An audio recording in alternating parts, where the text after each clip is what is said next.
Hello everyone, तो कैसे हैं आप लोग? बढ़िया। वेलकम बैक टू चैनल और स्वागत है आपका सेशन में, जहाँ पे हम कंप्लीट करने वाले हैं अपना एक्सरसाइज 11.1 का पार्ट 1। ठीक है, इसका पार्ट 2 भी आएगा। पार्ट 2 के अंदर हम डिस्कस करेंगे इसके आगे के सवाल, क्वेश्चन नंबर 8 तक है ना, ऑलमोस्ट 7-8 तक हम इसमें कंप्लीट करेंगे और उसके आगे के जो सवाल है उसको हम करेंगे पार्ट 2 में, क्योंकि थोड़ा सा लेंथी है ये एक्सरसाइज। ठीक है, अच्छा, तो इसके पहले मैं आपको याद दिला दूँ कि हमने जो है एक्सरसाइज 11.1 की तैयारी की थी बहुत अच्छे से। एरिया ऑफ सेक्टर निकाला था हमने, फॉर्मूला निकाला था, कुछ एग्जाम्पल भी सॉल्व किए थे। एरिया ऑफ सेगमेंट निकाला था, फॉर्मूला वगैरह, उसके भी एग्जाम्पल सॉल्व किए थे, है ना। लेंथ ऑफ आर्क हमने पढ़ा था, एरिया ऑफ सर्कल पढ़ा था। ठीक है, फिर और क्या पढ़ा था सर हमने? सर्कमफ्रेंस ऑफ सर्कल भी मैंने बताया था। ठीक है, तो इन सभी चीज़ों को कंप्लीट करने के बाद इस पे कुछ एग्जाम्पल सॉल्व करने के बाद आज हमें क्या करना है? आज हम करने वाले हैं एक्सरसाइज 11.1 के क्वेश्चंस को सॉल्व करेंगे, लाइन बाय लाइन हर एक सवाल को सॉल्व करेंगे। क्लियर? तो आइए शुरू करते हैं। मैं एक बार रिकॉल करा दूं कि आपको फॉर्मूला वगैरह, ठीक है, रिकॉल करवा दूं। देखो फॉर्मूला रिकॉल कराता हूं। देखो, सबसे पहले आपने पढ़ा होगा एरिया ऑफ सेक्टर। अरे कलर ही खराब हो गया, अच्छा कलर लेते हैं। ठीक है, अच्छा कलर। देखो, एरिया ऑफ सेक्टर है सर। एरिया ऑफ सेक्टर का फॉर्मूला हमने पढ़ा था pi are square theta divide by 360। अच्छा, एरिया ऑफ सर्कल का मैंने एक और फॉर्मूला बताया था, याद है क्या? LR/2। एल क्या है? Length of arc. इसके दो फॉर्मूले बताए थे मैंने। अगर लेंथ ऑफ आर्क दिया हुआ हो तो आपको LR/2 वाला फॉर्मूला यूज़ करना है। ठीक है, अच्छा sir, area of minus segment बताया था मैंने। एरिया ऑफ सेगमेंट का मैंने फॉर्मूला बताया था, अगर याद हो तो। एरिया ऑफ सेगमेंट का फॉर्मूला क्या होता है? आपके NCERT में दिया हुआ है, area of sector minus area of triangle, ये आपको बताया गया है। करस्पॉन्डिंग है ना, करस्पॉन्डिंग ट्रायंगल, ध्यान रखना, एरिया ऑफ ट्रायंगल। अच्छा, तो ऐसा करने से आंसर आ जाता है सर? हाँ, ऐसा करने से आंसर आ जाता है। इसका कोई फॉर्मूला नहीं है, नहीं, NCERT ने इसका कोई फॉर्मूला अलग से नहीं बताया है। ठीक है, बट स्टिल अगर हमने इसको आगे सिंप्लीफाई किया तो हमें फॉर्मूला मिला था। हमने इसको कुछ इस तरीके से लिखा था, तो pi are square theta divide by 360, है ना, minus R/2 into sine theta. मैंने ये फॉर्मूला आप लोगों को बताया था। ये फॉर्मूला हमेशा एवरग्रीन है। आपको इसकी जगह, है ना, एरिया ऑफ सेक्टर की जगह ये रख दो और एरिया ऑफ ट्रायंगल आपका हो जाएगा R/2 इंटू साइन थीटा। इससे काम हो जाएगा आपका। हाँ, लेकिन NCERT में ये फॉर्मूला गिवन नहीं है, इसलिए इसमें एक चीज़ रहेगा, हाँ, आप डाउटफुल रहोगे कि ये फॉर्मूला यूज़ करें या ना करें, है ना, बोर्ड एग्जाम में। तो मैं आपको ये सजेस्ट नहीं करूँगा, क्योंकि NCERT में नहीं दिया हुआ है, तो आप इसे बोर्ड एग्जाम के टाइम पे यूज़ ना करें, है ना। बोर्ड के पेपर में आप वही यूज़ करें जो NCERT कह रही है। ठीक है, हाँ, हालांकि ये फॉर्मूला हमेशा काम करेगा। इसके अलावा मैंने आपको एक शॉर्टकट भी बताया था। ये देखो, ये कब काम करेगा? जब आपको थीटा की जगह पे, देखो, थीटा की जगह पे अगर 90 दिया हुआ है, 60 दिया हुआ है और 120 दिया हुआ है, तब आपको इस चैप्टर के अंदर एरिया ऑफ सेगमेंट निकालने वाले जितने भी सवाल आएंगे NCERT में, वो या तो 90 डिग्री के होंगे, या तो 60 डिग्री के होंगे, या तो 120 डिग्री के होंगे। इनके अलावा कुछ ना आएगा। ठीक है, अब इसमें अगर आपका थीटा इज इक्वल टू 90 है, तो थीटा इज इक्वल टू 90 के केस में आपका जो फॉर्मूला हो जाएगा वो क्या होगा? Pi are square theta divide by 360 minus R/2, है ना। सिर्फ ये फॉर्मूला आएगा आपका। क्यों? क्योंकि थीटा यहाँ पर रखो साइन 90 कितना होता है? 1 होता है, तो मुद्दा खत्म, है ना, ये आएगा ही नहीं है।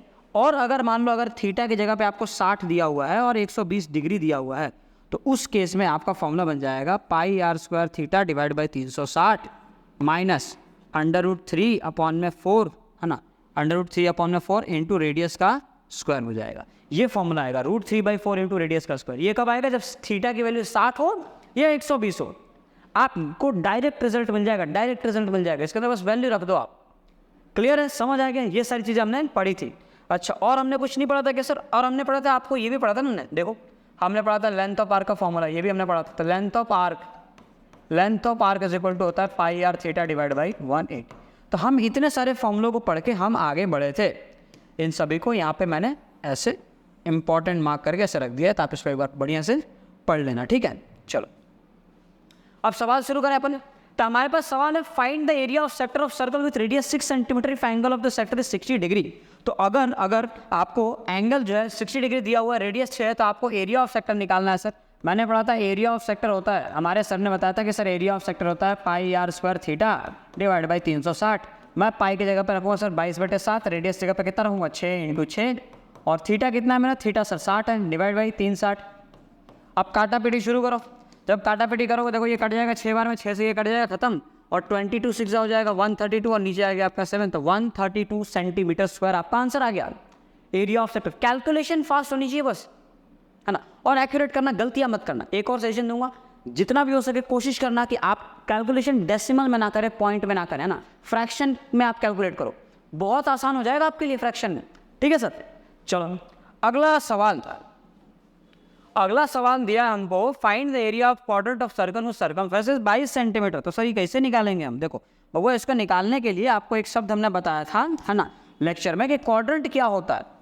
याद है? नहीं याद तो नहीं होगा, बता देते हैं, फिर से बता देते हैं। देखो क्वाड्रेंट होता क्या है, सर्कल को, अगर एक सर्कल को आप 4 इक्वल पार्ट में डिवाइड करोगे तो उसके हर एक पार्ट को क्वाड्रेंट कहा जाता है। उसके हर एक पार्ट को क्या कहा जाएगा? क्वाड्रेंट। ये बात ध्यान रखना, उसके हर एक पार्ट को क्वाड्रेंट कहा जाएगा। तो इसका मतलब सर क्वाड्रेंट का मतलब क्या होगा? क्वाड्रेंट का मतलब होगा कुछ इस टाइप का शेप, इसे हम कहेंगे क्वाड्रेंट। ठीक है, अच्छा इसमें एक और चीज़ आती है सर, क्वाड्रेंट में खास बात क्या होती है, क्वाड्रेंट के अंदर एक स्पेशलिटी ये होती है कि क्वाड्रेंट कहने का मतलब कि एंगल ऑटोमेटिकली 90 डिग्री हो जाता है। क्यों 90 डिग्री हो जाता है? क्योंकि याद है टोटल 360 डिग्री का है और आप 4 इक्वल पार्ट में डिवाइड कर रहे हो आप, तो 360 डिवाइड बाई 4 करोगे तो 90 डिग्री आ जाएगा ना। समझे नहीं समझे? इसका आप दो तरीका इस्तेमाल कर सकते हो। एक तो आप फॉर्मूला लगा दो एरिया ऑफ सेक्टर का पाई आर स्क्वायर थीटा बाई 360, और यहाँ रख देना पाई आर स्क्वायर और थीटा कर देना 90 डिग्री, डिवाइड बाई 360 करोगे और ये देखो कट के 4 आ जाएगा, तो कितना आया? पाई आर स्क्वायर डिवाइड बाई 4। ये पहला तरीका समझने का। दूसरा तरीका क्या लगा सकते हो आप? दूसरा तरीका आप ये लगा सकते हो कि पूरे एरिया का, सर्कल का एरिया निकाल लूँ मैं, पूरे सर्कल का मैंने एरिया निकाला, पाई आर स्क्वायर एरिया होता है। अब इसको मैं 4 हिस्से में बांट देता हूँ, डिवाइड बाई 4 करता हूँ, देखो मेरे को डायरेक्ट यह मिल जाएगा। दोनों से आंसर सेम आ रहा है कि नहीं आ रहा है ना? बस समझने का जरिया अलग अलग है। आप सेक्टर की नज़र से देखोगे तो थीटा 90 रखना, आपका आंसर वही आएगा फिर से। या फिर आप सेक्टर के कंसेप्ट को हटा दो, पूरा हटा दो। आप समझो एक गोला है, गोले को 4 पार्ट में डिवाइड करूंगा तो डिवाइड बाई 4 करना पड़ेगा ना मुझे, आ गया आंसर मेरा। समझे कि नहीं समझे? लेकिन दोनों ही केस में आपको रेडियस तो चाहिए होगा। पाई हमें पता है 22/7, 4 भी मुझे पता है, मुझे रेडियस नहीं पता, और रेडियस ने दिया भी नहीं है पापी। ठीक है, आओ रेडियस निकालते हैं। रेडियस नहीं दिया तो हम छोड़ थोड़ी देंगे, हम तो निकालेंगे ना, क्योंकि हम तो पढ़ने वाले बच्चे हैं। ठीक है, पढ़ने वाले बच्चे रेडियस निकालते हैं। ठीक है, आ जाओ। तो हमारा सवाल शुरू होता है विथ रेडियस। सर्कमफेरेंस दिया हुआ है और कुछ नहीं दिया, सर्कमफेरेंस दिया 22 सेंटीमीटर। हमने कहीं पे पढ़ा हुआ था सर, सर्कमफेरेंस जो होता है, circumference of circle, circumference of circle, ठीक, इज इक्वल टू क्या होता है? 2 पाई आर होता है।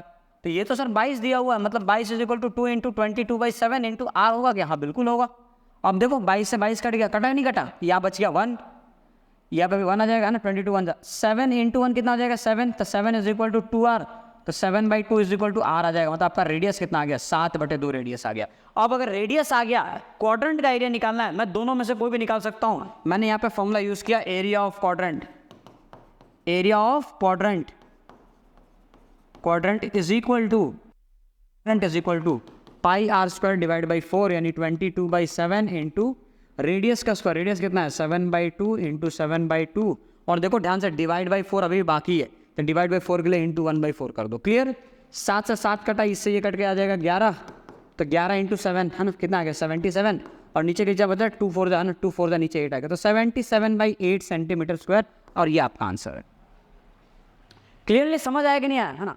आएगा ना? तुम एक एक सवाल को जो थोड़ा ढंग से करते जाना, हर एक चीज़ समझ में आ जाएगी आपको। अब देखो यहाँ पे एक और कंसेप्ट पढ़ने वाले हम, मिनट हैंड क्लॉक। क्या होगा सर ये मिनट हैंड क्लॉक? देखो इसके अंदर क्या होता है बबुआ, हाँ आई होप आपने जीवन में ना घड़ी तो देखी होगी। अगर घड़ी नहीं देखा तो फिर तो बेकार है यार, जीवन बेकार है। घड़ी तो देखा होगा आपने, है ना? देखो ये बना दी हमने घड़ी की सुई। ये घड़ी की सुई है?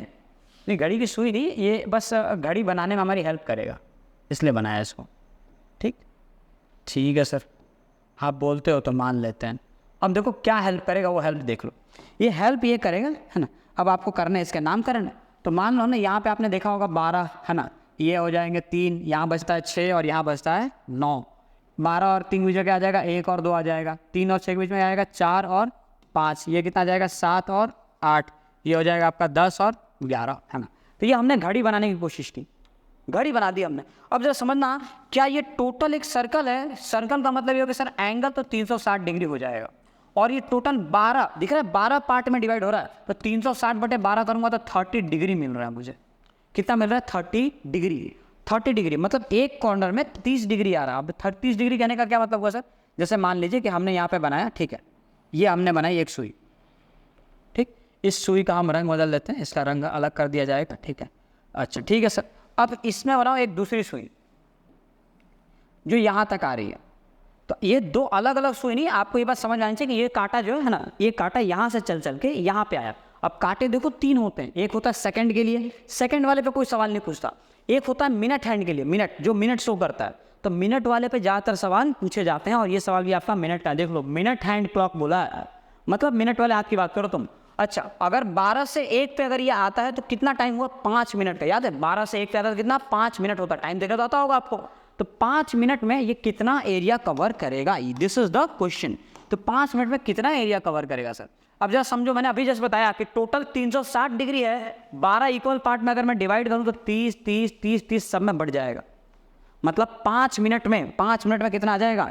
5 मिनट में आपका आंसर आ जाएगा 30 डिग्री, है ना। तो यहाँ पे लिख देते हैं हम लोग, angle made by minute hand clock, ठीक है, minute hand clock in 5 minutes is 30 degree.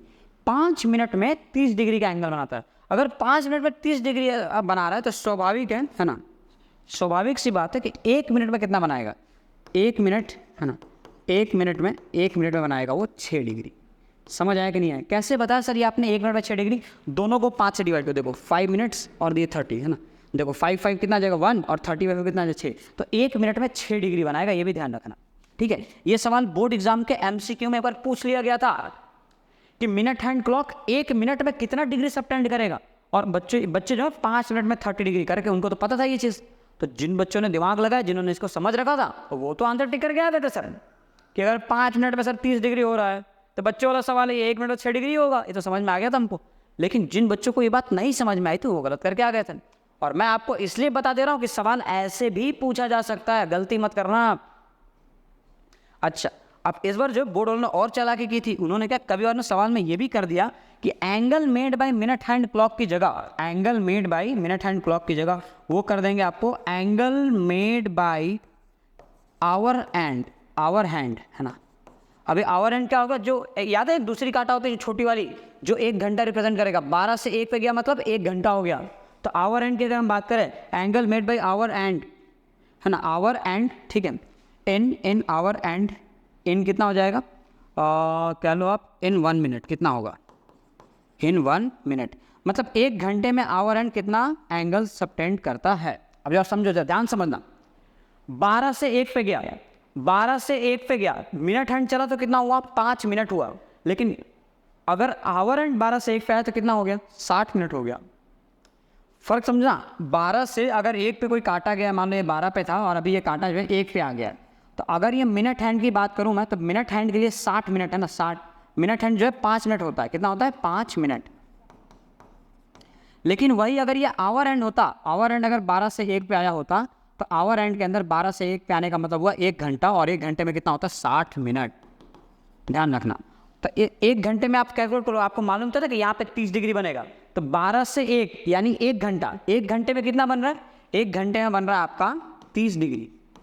1 घंटे का मतलब 60 मिनट, तो 60 मिनट में 30 डिग्री हुआ, है ना। और आपको कितना बताना है? 1 मिनट में कितना होगा? तो 1 कैसे आएगा? दोनों साइड 60 से डिवाइड कर लो, कितना आया? 60 कितना होगा? 1 मिनट। तो 1 मिनट के अंदर कितना आ जाएगा आपका? 1/2 डिग्री। तो ध्यान रखना, अगर सवाल आवर एंड का आ जाए कि angle made by hour hand in 1 minute, angle made by hour hand in 1 minute is equal to, कितना इसका आंसर आ जाएगा? Half degree. Half degree. 1 minute में आवर एंड जो है हाफ डिग्री बनाएगा, और 1 मिनट में मिनट हैंड कितना बनाएगा? 6 डिग्री। दोनों में फर्क है, आवर एंड और मिनट हैंड में को मिक्सअप मत करना, ठीक है। चलो आगे बढ़ते हैं मन, आगे बढ़ते हैं, आप करते हैं इस सवाल को। हमें क्या बोला गया सवाल के अंदर? आपको तो बहुत छोटी मोटी चीज़ें दे रखी है सवाल में, आपको गिव है ना, length of minute hand clock. अच्छा, एक और चीज़, जो length of minute hand clock होगा वही आपका रेडियस होगा, इस बात का भी खास ध्यान रखें। तो आपको बोला गया length of minute hand clock is 14, मतलब रेडियस आ गया 14 सेंटीमीटर, ठीक है सर। और area served by the minute hand in 5 minute, तो 5 मिनट के अंदर एंगल बन जाएगा 30 डिग्री, ये बात भी हम जानते हैं। और एरिया आप निकालना है, तो एरिया ऑफ सेक्टर क्या होता है सर, होता है pi are square theta divide by 360 यानी 22/7 इंटू रेडियस का स्क्वायर यानी 14 इंटू 14 इंटू थीटा की जगह पे 30 डिवाइड बाई 360। हो गया सर काम, ये कट गया, आगे नीचे 12, 7 से इसको काट देंगे 2 हो जाएगा, 2 से काट देंगे 6 हो जाएगा, फिर 2 से काट के इसको 7 कर देंगे, इसको कर देंगे 3, तो 7 इंटू 22 कितना हो गया सर 154 आ गया, नीचे आ गया 3, तो 154/3 centimetre square and this is your answer. अगर फास्ट हुआ तो आप थोड़ा सा स्लो करके इसको देख सकते हो, ठीक है, चीज़ समझ में आ गई क्या, ऐसे आपको आंसर निकालने हैं, ठीक है। नेक्स्ट क्वेश्चन देखो, अगला सवाल हमें दिया हुआ है, अ cord of circle of radius 10 centimetre subtends a right angle at the centre, find the area of the corresponding minor segment. आप ध्यान रखना, अगर आपका रेडियस जो है वो 7 का टेबल है, 7 का मल्टीपल है, मतलब आपका रेडियस जो है 7 आ रहा है, 0.7 दे रखा है, 14 दे रखा है, 2.1 दिया हो, 21 हो, 35 हो, इस केस में आपको पाई की वैल्यू 22/7 लेनी होती है और क्वेश्चन के अंदर दिया भी होता है। और अगर आपका रेडियस जो है 5 का टेबल आ गया, 5 हो गया, 10 हो गया, 15 हो गया, 20 आ गया, तो इस टाइप के केसेस में आपको पाई की जगह पे 3.14 लेना होता है, ठीक है। मोस्टली आपको ऐसा करना होगा। हालांकि सवाल में गिवन तो होता ही, जैसे यहाँ पे दिया है use pi is equal to 3.14 लेते हैं, इतनी कॉमन सेंस हमें खुद भी पता होनी चाहिए कि कब पाई की वैल्यू 3.14 लेंगे हम और कब पाई की वैल्यू हम 22/7 लेंगे। Is that clear? अगर ये बात तुमको समझ आ गई, अब देखो सवाल तुम्हारे लिए हलवा हो जाएगा। अब करते हैं अपन सवाल। तो देखो सवाल में लिखा हुआ है कि रेडियस 10 है, कर दो रेडियस 10 कर दो, ठीक। और क्या दिया हुआ है, राइट एंगल बन रहा है थीटा 90 कर दो, ठीक है। और क्या कुछ करना है क्या अपने को? नहीं। Find the area of the minor segment, देखो माइनर सेगमेंट निकालते हैं, तो एरिया ऑफ माइनर सेगमेंट पहले फिगर बनाने का। जो तुम कहते हो तो बना लेते हैं, तुम नहीं कहते तो नहीं बनाते। ये हो गया सर्कल, ठीक है। अब इस सर्कल के अंदर तुम बना दो, ठीक है, एक और ऐसा बना दो,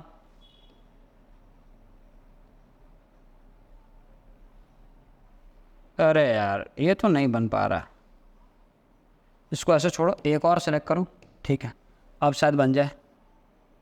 बन गया, बधाई हो। ये हमने बना दिया और इसके बाद हम यहाँ पे एक इमेजिनरी लाइन ऐसे ड्रॉ कर देंगे जिससे हमें थोड़ी बहुत समझ आ जाए, है ना। किस चीज़ की हमें थोड़ी बहुत समझ होनी चाहिए सर? हमें ये समझ होना चाहिए कि ये जो चीज़ बन रही है, ये आइटम जो बना रहे हैं अपन, ठीक है, इसमें से ये आइटम जो है OAB है ना, तो ये जो पूरा का पूरा है ना, पूरा ये सेक्टर होगा और सेक्टर के अंदर ये वाला जो पार्ट होगा ना, इस पार्ट को हम कहेंगे सेगमेंट। और ऊपर वाला ट्रायंगल, ये कैसे निकालेंगे? देखो निकालने का तरीका क्या होगा, कैसे हम इसको निकाल सकते हैं। तो सबसे पहले तो आपको क्या करना है, आपको एरिया ऑफ सेक्टर निकाल लेना है, एरिया ऑफ सेक्टर निकाल लेना। निकालें एरिया ऑफ सेक्टर, देखो एरिया ऑफ सेक्टर जब आप निकालोगे तो area of sector is equal to pi are square theta divide by 360 और ये हो जाएगा 22/7, तो नहीं लेंगे हम, क्या लेंगे 3.14 इंटू रेडियस का स्क्वायर। रेडियस कितना है सर 10, तो कर दो बेटा 10 का स्क्वायर कर दो, 10 इंटू 10 इंटू थीटा कितना 90 डिवाइड बाई कर दो 4, 360 कट के 4 आ जाएगा ना। अच्छा ये 10 10 से 100 इंटू 3.14 करो कितना आ जाएगा 314 आ जाएगा। तो इसको डायरेक्टली मल्टीप्लाई कर दो 314 और डिवाइड बाई कर दो 4, इसको सिंप्लीफाई कर दो, आंसर कितना आ जाएगा 78.5 आ जाएगा, 78.5 centimetre square and this is your answer. ये क्या है सेक्टर, कौन सा सेक्टर, माइनर सेक्टर। तो एरिया ऑफ यहाँ पे लिख दिया लगे तो ना, एरिया ऑफ माइनर सेक्टर है ना, माइनर सेक्टर हमने निकाल लिया, माइनर सेक्टर का एरिया निकाल लिया। अब सर बताओ सेगमेंट का एरिया कैसे निकालेंगे? अब देखो क्या करना है, अगर माइनर सेक्टर आ चुका है तो क्या मुझे ये बात पता है कि एरिया ऑफ सेगमेंट है ना, सेगमेंट इज इक्वल टू क्या होता है, एरिया ऑफ सेगमेंट क्या होगा, सेक्टर का एरिया माइनस ट्रायंगल है ना, ट्रायंगल का एरिया, इनको हमें माइनस करना होता है, पता नहीं बात। तो सेक्टर का एरिया मेरा आ चुका है सर 78.5 और मुझे माइनस करना है ट्रायंगल का, that is half into base into height. अब जरा देखना, अगर एंगल 90 डिग्री है, अगर एंगल इनके बीच में 90 डिग्री है, इसका मतलब ये राइट एंगल ट्रायंगल है सर। राइट एंगल ट्रायंगल में ये परपेंडिकुलर और ये बेस हो गया और ये हो गया हाइपोटेन्यूस, मतलब इसका परपेंडिकुलर ये और इसका बेस ये परपेंडिकुलर मतलब हाइट और बेस भी हमको दिया हुआ है, हाइट और बेस आपको दोनों दिया हुआ है 90 डिग्री केस में। तो इसका मतलब देखो इसका हाइट भी रेडियस है और बेस भी रेडियस है, मतलब दोनों तो सेम आ जाएगा सर, दोनों सेम आएगा। तो मुझे हाइट की जगह पर भी 10 रखूंगा और बेस की जगह पर भी 10 रखूंगा मैं। अब हो गया मेरा काम आसान, 78.5 माइनस ये कितना आ जाएगा 5 और 5 इंटू 10 कितना आ गया 50, तो ये आपका आंसर आ गया 28.5 centimetre square and that is your area of minor segment. Clearly समझना है। अब आगे क्या बोला है सर, आप बता दो एरिया है ना मेजर सेक्टर का, मेजर सेक्टर का। अब ये होशियार है, इसने माइनर सेगमेंट हुआ तो मेजर सेगमेंट नहीं पूछा, मेजर सेक्टर पूछ लिया। अब वो कैसे निकालोगे सर, बताओ सर कैसे निकालोगे? तो देखो बेटा ध्यान से अगर तुम देखते रहोगे तो तुम्हें मैं ये भी सिखा दूंगा कैसे निकालेंगे। तो हमारे पास है जादू की छड़ी, इसको हम घुमाएंगे और आंसर निकालेंगे, है ना। ये रही वो जादू की छड़ी, इसको हमने घुमाया, देखो आंसर आ जाएगा। कैसे आ जाएगा? अच्छा तो सेक्टर निकालना। अच्छा जरा एक बात बताओ मुझे, अगर ये सर्कल है, सर्कल में से अगर मैं कह रहा हूँ कि ये नीचे वाला माइनर सेगमेंट है, माइनर सेक्टर, सॉरी ये माइनर सेक्टर है, तो ऊपर वाला क्या हो जाएगा? ऊपर वाले को मेजर सेक्टर कहेंगे, है ना। अगर मैं माइनर में मेजर को जोड़ दूँ तो क्या मेरा पूरा सर्कल तैयार नहीं हो जाएगा? अगर मैं माइनर में मेजर को जोड़ दूँ तो मेरा पूरा सर्कल तैयार हो जाएगा। तो इसका मतलब मैं लिख सकता हूँ कि area of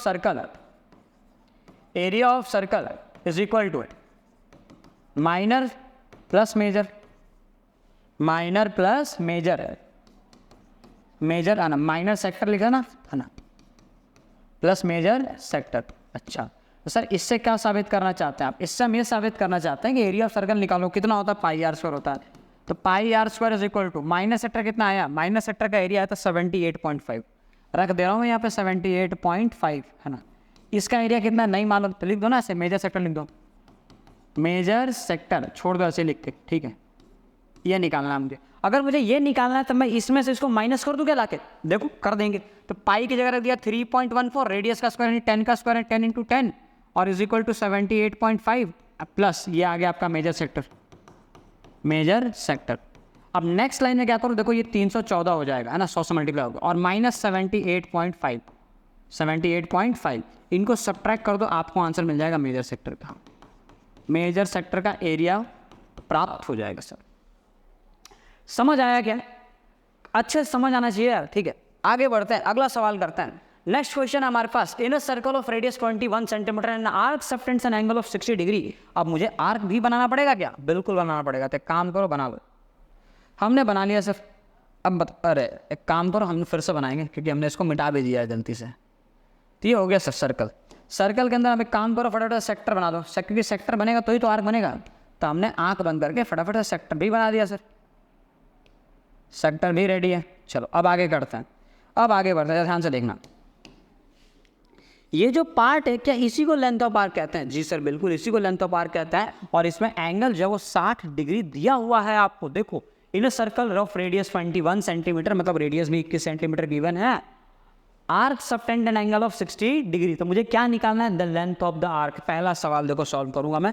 length of arc का हमने फॉर्मूला पढ़ा sir, pi R theta divide by 180 यानी 22/7 इंटू रेडियस आपका कितना आ जाएगा? 21।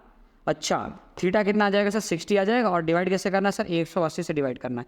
6 7 दिख रहा है, ये 3 बार में कट जाएगा, 3 से ये कट के 7 आ जाएगा और 7 से ये 7 कट जाएगा। मतलब मेरा आंसर जो है केवल 22 सेंटीमीटर आ गया। ये मेरा आंसर आ गया। पहला सवाल सॉल्व हो गया। वेरी गुड सर, बहुत अच्छा कर रहे हैं आप। देखो दूसरा सवाल, दूसरा सवाल क्या हुआ? दूसरा सवाल में निकाला है area of sector found by this arc. इस आर्क से जो सेक्टर बन रहा है उस सेक्टर का एरिया कितना आएगा? अब मैंने आपको बताया था कि अगर एरिया ऑफ सेक्टर है ना, एरिया ऑफ सेक्टर के 2 फॉर्मूले बताया था, याद है? रिवीजन स्टार्टिंग में ही कराया था मैंने। तो उसमें एक फॉर्मूला बताया था आपको LR/2। ये फॉर्मूला कब यूज करना था? जब लेंथ ऑफ आर्क दिया हुआ हो। और देखो यहाँ लेंथ ऑफ आर्क 22 सेंटीमीटर दिया है, तो क्या करोगे? इसकी वैल्यू उठा कर वहाँ रख दो, तो ये आ जाएगा 22 और रेडियस आ गया 21 और डिवाइड बाय कर दो 2। देखो ये कट के आ गया 11, 11 इंटू 21 आ गया 231 सेंटीमीटर स्क्वायर। तो ये आ गया आपका area of sector. That is your second question. आप क्या करोगे सर? अब हम करेंगे आपका next question, that is third. ठीक है, तो area of segment, area of segment of circle है ना, एरिया ऑफ सेगमेंट। अब सेगमेंट मतलब क्या हुआ सर? इस ट्रायंगल के नीचे, ट्रायंगल के जो ये एरिया है ना, इसका एरिया निकालना मुझे। तो सेक्टर में से ट्रायंगल हटा दो, है ना। तो सेक्टर में से ट्रायंगल, तो क्या हो जाएगा? एरिया ऑफ सेक्टर, छी खराब हो गया ये, सुधार दो इसको। देखो एरिया ऑफ सेक्टर, चलो बोलो मेरे साथ, area of sector minus area of triangle. Area of triangle sir बहुत एरिया निकालना पड़ता है, बिल्कुल ना, बहुत निकालना पड़ता है। थोड़ी बहुत परेशानी आपको हो सकती है, मेंसुरेशन थोड़ा कैलकुलेटिव होता है। तो एरिया ऑफ सेक्टर आप ऑलरेडी निकाल चुके हो। एरिया ऑफ सेक्टर आपका है 231। तो इसको लिख दें, वापस नहीं निकालेंगे, छोड़ दे रहे हैं ऐसे कैसे।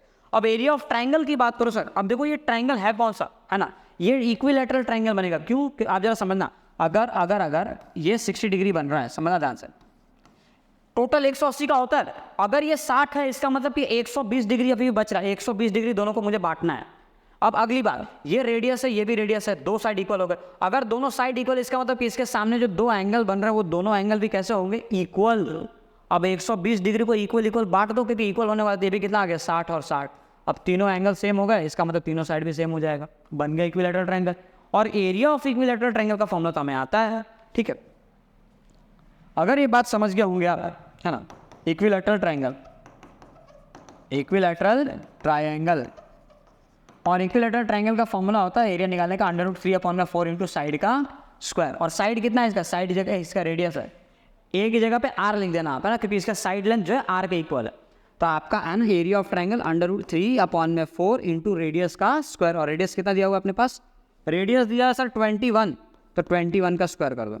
So it will give you 231 minus 21 का स्क्वायर 441 √3 डिवाइड बाई 4, है ना, और ये इतना सेंटीमीटर स्क्वायर आपका आंसर आ जाएगा। ये आपने जो यहाँ पे यूज़ किया ना, ये इक्विलैटरल ट्रायंगल लिख लेना है यहाँ पे, इक्विलैटरल ट्रायंगल, एरिया ऑफ लिख देना ना, एरिया ऑफ इक्विलैटरल ट्रायंगल, ठीक है, आपका आंसर आ गया। समझ आ गया क्या, ठीक है। तो टोटल 5 के 5 सवाल हमने सॉल्व कर लिया। अब हम बढ़ेंगे अगले सवाल की तरफ, और अगला सवाल है हमारे पास, of chord of circle radius 15 centimetre, subtend 60 degree, find the area of corresponding minor and major segment of the circle, ठीक है। फिर से आपको माइनर और मेजर सेगमेंट निकालना है, बिना सोचे समझे आंख बंद करके आपको फॉर्मूला फिर से लगाओगे। ये हमने बना दिया, ठीक है, तो एक और बना दो, ठीक, एक और बना दिया हमने, तो ये एक और बन के रेडी हो गया। अब आगे क्या करना है सर, अब इसमें आगे ये करना है कि आप इनको ज्वाइन करोगे तो आपको नजर आएगा यहाँ पे सेगमेंट, सेलेक्ट ही नहीं हुआ था क्या ये, अभी भी नहीं, अब हो गया। यहाँ पे आपको क्या मिल जाएगा, यहाँ पे मुझे मिल जाएगा सेगमेंट, ठीक है। और मुझे इसी सेगमेंट का तो एरिया निकालना है, यही तो निकालना है मुझे, ये आपका माइनर, और ऊपर का जितना बचा वो क्या हो जाएगा आपका मेजर सेगमेंट। अच्छा, तो सर माइनर सेगमेंट का एरिया कैसे निकालते हैं, तो माइनर सेगमेंट का एरिया निकाला जाता है, minor segment is equal to, है ना, क्या आ जाएगा आपका sector minus triangle, sector minus triangle, area of sector minus area of triangle, पूरा लिखना आप, है ना, एग्जाम्स वगैरह में। तो सेक्टर क्या होता है सर, ये होता है πr² थीटा डिवाइड बाई 360 होता है, माइनस एरिया ऑफ ट्रायंगल क्या होता है sir, area of triangle depend करता है कि ट्रायंगल कौन सा है। अगर राइट एंगल ट्रायंगल है तो half into base into height लगा देना, इक्विलैटरल ट्रायंगल है तो √3/4 इंटू रेडियस का स्क्वायर कर देना। अब ये इक्विलैटरल ट्रायंगल सर कैसे मालूम पड़ेगा, अगर एंगल 60 डिग्री हुआ तो ये ट्रायंगल इक्विलैटरल हो जाएगा। देखो एंगल 60 डिग्री है और रेडियस 15 सेंटीमीटर है, इसका मतलब कि इक्विलैटरल ट्रायंगल है। तो एरिया ऑफ ट्रायंगल का यूज़ करेंगे अपन √3/4 इंटू रेडियस का स्क्वायर, और रेडियस कितना दिया हुआ अपने पास 15, तो इसको कर देंगे 15 इंटू 15। समझ आ गया। अब जब सॉल्व करो तो 3.14 इंटू 15 इंटू 15 इंटू थीटा की जगह पे क्या आ जाएगा, थीटा की जगह पे आ जाएगा 60 डिवाइडेड बाई 360 माइनस √3, है ना, इंटू ये कितना आ जाएगा 225 डिवाइड बाई 4। अब देखो क्या कर सकते हो, और क्या कर सकते हो आप, ये कट के आ जाएगा 6 बार में, तो 3 2 और 3 5 हो गया, क्लियर है। अच्छा ठीक है सर, अब और क्या कर सकते हैं, और आप ये कर सकते हो कि आप, है ना, ये 2 से, है ना, इसको कट करके 1.57 लिख सकते हो, क्लियर है। अच्छा और कुछ हो सकता है क्या सर, 15 5 आप कुछ बता पाओगे, देखो बिल्कुल बता सकते हैं। आपको क्या करना होगा, 15 5 है ना, आप 5 से पहले इसको मल्टीप्लाई कर दो, तो 5 7 35, कैरी बचा 3, 5 5 25 और 3 कितना होगा 28, बचा 2, 5 1 5 और 2 कितना हो जाएगा 7। तो ये आपका आंसर आ गया 7.85। इनको मल्टीप्लाई करके, इनको, है ना, इनको मल्टीप्लाई, अभी भी क्या बाकी है 15 अभी भी बाकी है, तो 15 से मल्टीप्लाई मैं अभी करूँगा इंटू 15, क्लियर। बाकी सब देखो कट चुका है, ये इसका आंसर आ गया। माइनस √3 की वैल्यू होती है सर 1.73 और 225/4 से आपको डिवाइड करना पड़ेगा। ठीक कैसे करोगे आप, ठीक है, तो एक काम करो 4 से डिवाइड कर लो, कितना आ रहा है उसको भी चेक कर लेते हैं। तो 4 7 नहीं 4, तो आपको 4 7 नहीं कर सकते आप, 4 5 करना पड़ेगा, तो 4 5 आ गया आपका 20। अच्छा फिर कितना बचा 2 और 5, तो 4 6 से 24 कर देंगे, बचेगा 1 और 0, तो 4 2 8 कर देंगे, और फिर बचेगा 2 0, तो 4 5 56 इंटू 2 56.25 आ गया। अब आगे क्या करना है, अब देखो यहाँ पे आपका कैलकुलेटिव पार्ट स्टार्ट होता है। इस चीज़ को आपको मल्टीप्लाई करना पड़ेगा खुद से, है ना, ये आप खुद करेंगे कि ये इतना बड़ा मल्टीप्लाई करके, मैं अभी तो टाइम में जाएगा इसमें, ठीक है, मल्टीप्लाई आप कर लेना। दूसरा इनको मल्टीप्लाई कर सकते हैं, हाँ इसको मैं मल्टीप्लाई करके आप ले देता हूँ, क्योंकि इतना टेबल तो मैंने भी नहीं पढ़ा। तो ये 15 5 75, कैरी बचेगा 7, और 15 8 120 127 आ गया, 12 बच गया कैरी। 15 7 से 105, 105 और प्लस 12 तो 117 आ जाएगा, ठीक। और 2 डिजिट आता है 117.75 अप्रॉक्सीमेट इसका आंसर आना चाहिए। और इसका जो भी आंसर आता है उसको इसमें माइनस कर देना, आपको इस मेजर इसका आंसर आ जाएगा आपका, है ना, माइनर सेगमेंट का। अब मेजर सेगमेंट निकालना है तो क्या करोगे, देखो माइनर सेगमेंट तो निकाल लिए सर, मेजर सेगमेंट कैसे निकालूंगा मैं। तो अगर आपको मेजर सेगमेंट निकालना है, अगर मेजर सेगमेंट निकालना है तो मेजर सेगमेंट के लिए अगेन आपको सेम तरीका इस्तेमाल करो। याद है एरिया ऑफ सर्कल में से क्या बताया था मैंने, area of circle, area of circle is equal to minor plus major. अब माइनर का तो एरिया देखो ये भी पूरा आया नहीं है, माइनर का आपको एरिया निकालना पड़ेगा, तो इसका जो भी एरिया आप यहाँ पे निकालते हो, ठीक है, वो यहाँ रख देना प्लस मेजर, ठीक है। और एरिया ऑफ सर्कल आपको खुद से निकालना होगा, कितना हो जाएगा, ये होता है पाई आर स्क्वायर, तो दैट इज 3.14 इंटू 15 का स्क्वायर यानी 15 इंटू 15, ठीक है। अच्छा इज इक्वल टू आपका ये जो एरिया है वो और प्लस मेजर। तो सर ये आएगा कैसे, ये वैल्यू आप यहाँ पे सब्ट्रैक्ट करना, जो भी आंसर है उसको वहाँ पे बस पुट कर देना आप, ठीक है। इसको आप मल्टीप्लाई कर दो सर, कितना आएगा, तो 15 4 आ जाएगा आपका 60, कैरी बचा 6, 15 15 6 21 बच गया 2, 15 3 45 और 2 कितना आ गया 47, तो 47.10 आ रहा है इंटू 15। इसमें से यहाँ पे जो नंबर आएगा उसको चला माइनस कर देना, माइनस ये ब्रैकेट और इज इक्वल टू क्या बचेगा आपका मेजर बच जाएगा। क्लियरली समझ आ रहा है कि, ठीक है। इनको फिर से मल्टीप्लाई करता अपन तो ये कितना आ जाएगा 0 आ जाएगा, 15 बजे 15 के पास कैरी बचा 1, अच्छा 15 7 आपका 105, 105 और 1 कितना आ जाएगा 106, कैरी बचा 10, 15 4 60 और 10 कितना आ जाएगा 70, तो 2 डिजिट बाद पॉइंट यानी 706.50 माइनस ये आप कर देना माइनस उसको और इज इक्वल टू में आपका आंसर आ जाएगा मेजर सेगमेंट का।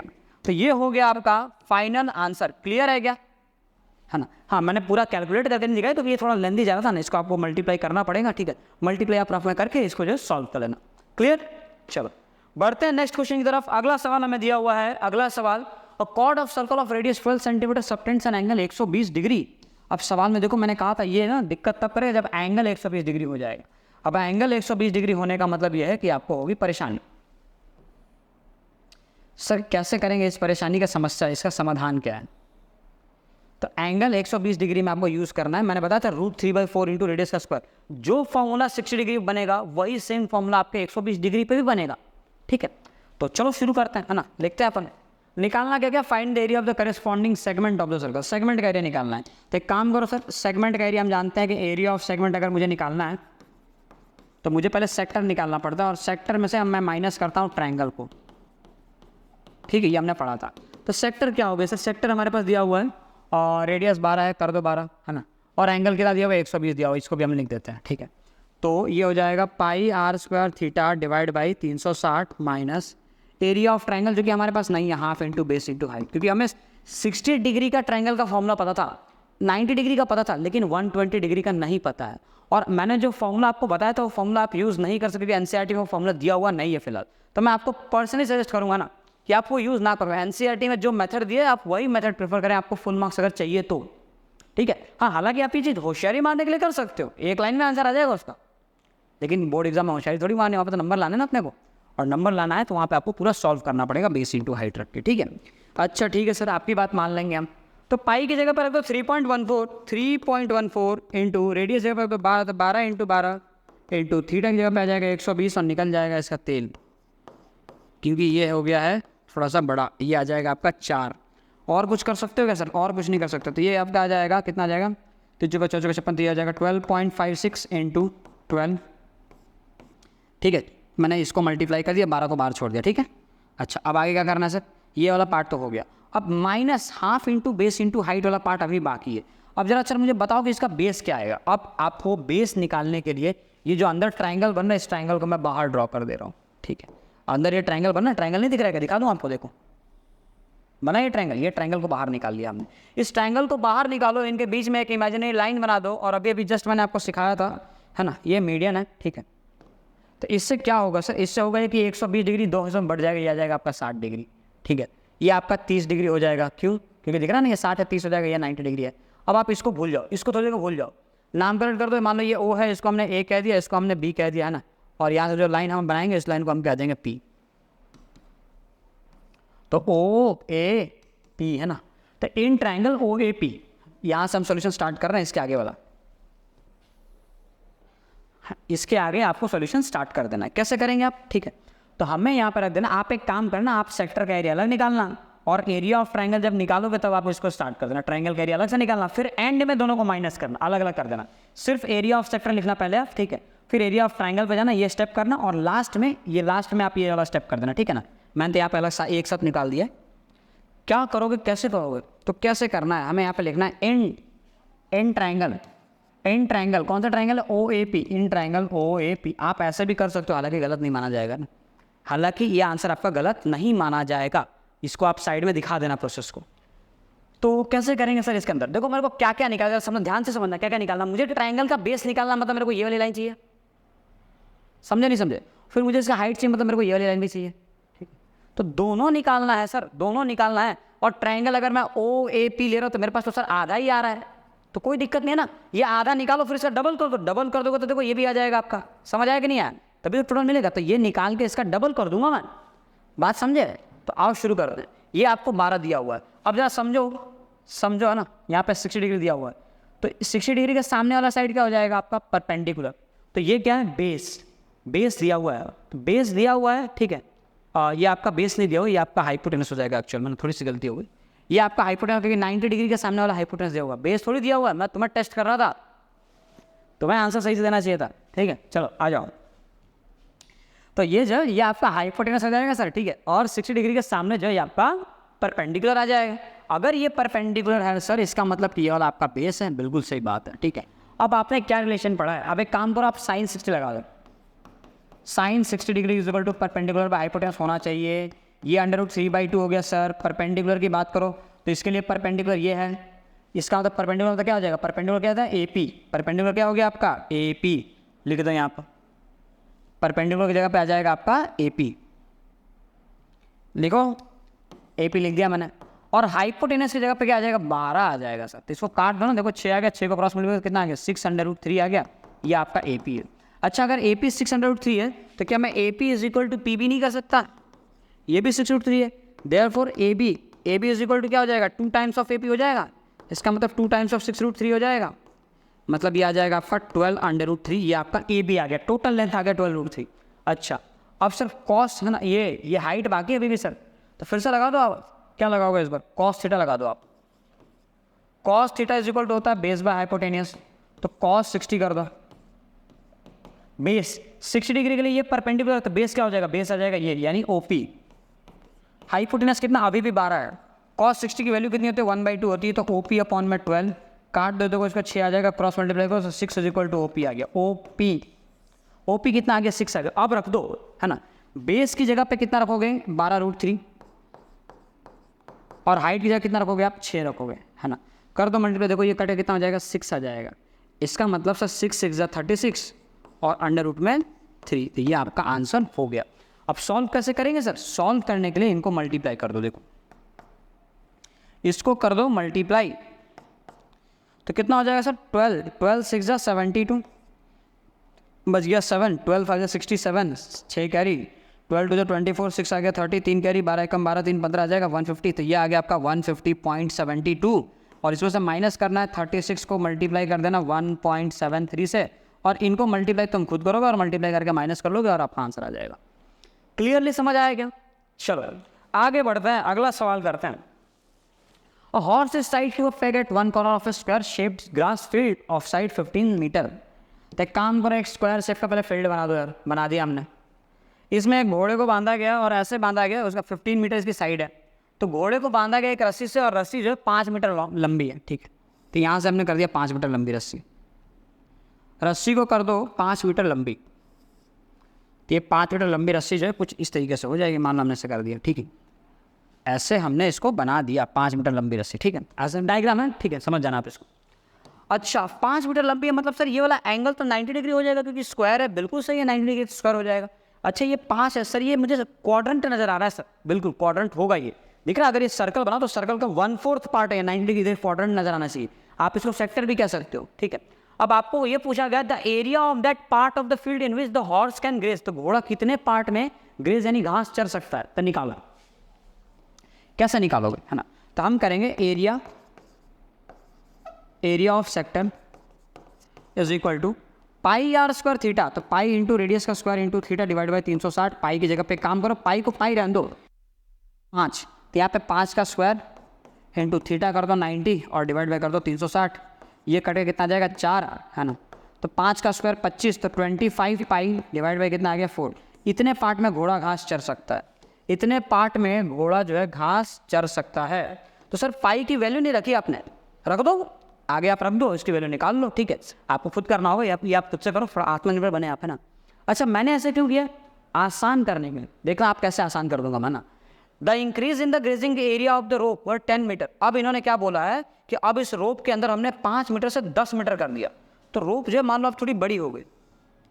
अगर रोप बड़ी हो गई तो क्या ये ज़्यादा घास चर पाएगा, क्या ये बात समझ आ रही है? अगर रोप बड़ी तो घास ज़्यादा चर पाएगा ये, तो कितना पहले तो इतना था ही, अब इंक्रीज, सिर्फ इंक्रीज पूछा, ये नहीं पूछा कितना खाएगा। तो पहले इतना कर देखो इंक्रीज कितना हुआ, ये पार्ट आपका इंक्रीज हो रहा है क्या, है ना। तो ये इंक्रीज वाला एरिया कैसे निकलेगा, आप बड़े वाले सेक्टर का एरिया निकालो और छोटे वाले को माइनस कर दो उसमें से। बड़े वाले सेक्टर का एरिया माइनस छोटे वाले सेक्टर का एरिया है, तो हम दोबारा एरिया ऑफ सेक्टर निकालेंगे इस बार। एरिया ऑफ सेक्टर है ना, when rope is 10 metre long, यहाँ पे लिख देना area of sector when rope is 5 metre long, ठीक है। तब इसका सेक्टर एरिया आ गया। अब ये जब आप निकालोगे तो ये आ जाएगा आपका pi are square theta divide by 360। इसका मतलब सर ये हो जाएगा, पाई तो पाई रहेगा, ये आपका हो जाएगा 10 का square into theta 90 divide by 360। ये कट के देखो 4 आ गया सर, कोई बात नहीं। तो ये 10 का स्क्वायर 100, तो ये कितना आ गया 100 pi divide by 4, 100 pi by 4 आ गया। अब इंक्रीज निकालेंगे कैसे, माइनस करके, कैसे लिखो increase, increase in the grazing area, increase in the grazing area,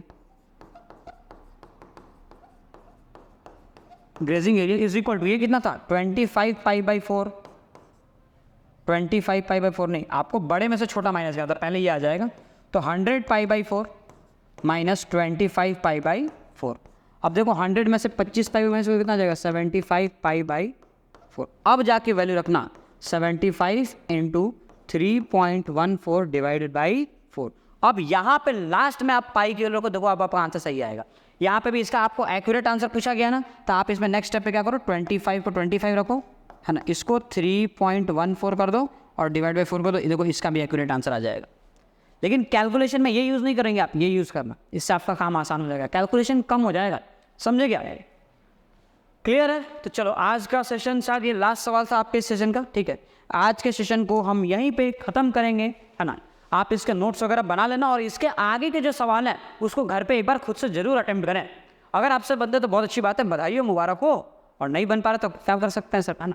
आप नेक्स्ट लेक्चर का वेट करो, है ना। वेट ना भी करना, आप सोल्यूशन तो आपको देख ही सकते हो ना। नेक्स्ट लेक्चर में आपको इसका सॉल्यूशन मिलेगा इसके आगे के क्वेश्चंस का, और वो होगा पार्ट 2, और साथ ही साथ इस चैप्टर का last lecture area related to circle भी आपका खत्म हो जाएगा पूरा का पूरा। Clear sir? चलिए तो इसे फिनिश कर लेना। जैसे ही आप इसे फिनिश कर लोगे, आपको ग्रुप के अंदर, टेलीग्राम ग्रुप के अंदर इसके नोट्स तो आपको मिलते ही हैं शुरू से लेकर अभी तक, है ना। नोट्स के अलावा आपको चैप्टर खत्म होते ही वहाँ पे प्रैक्टिस शीट मिल जाएगी और इसके शॉर्ट नोट्स मिल जाएंगे, इंपॉर्टेंट फॉर्मूला एंड कंसेप्ट्स वगैरह। डन है? तो चलिए फिर मिलते हैं अपन नेक्स्ट सेक्शन में। टिल दैट पढ़ाई करते रहें, ऑल द बेस्ट ना, ध्यान रखें, बाय।